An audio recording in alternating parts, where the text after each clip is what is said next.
మీరు అంటున్నారు తాగుబోతోడిని, తిరుగుబోతోడిని, పాపిష్టోడిని, అలాంటోడిని, ఇలాంటోడిని, అలాంటి వాడిని యేసయ్య మార్చాడు, మార్చగలడు, దానికి నేను సాక్షిని. కానీ నేను అంత పాపిష్టోడిని కాదు బ్రదర్. అయితే తిన్నగా వెళ్ళిపోతాను. ఎక్కడికి? పాతాళానికి.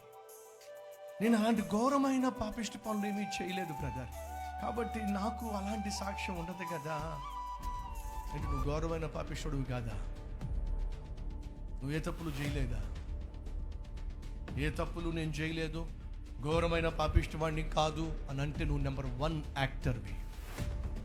వేషధారంతో నిండిపోయిన వ్యక్తి. లోపలంతా కుళ్ళుంది, లోపలంతా కుతంత్రం ఉంది, బయటికి మాత్రం పరిశుద్ధంగా నటిస్తున్న ఒక నటనా కోరివి. బైబిల్ సెలవిస్తుంది, నీతిమంతుడు లేడో, ఒక్కడు కూడా నీతిమంతుడు కాడో.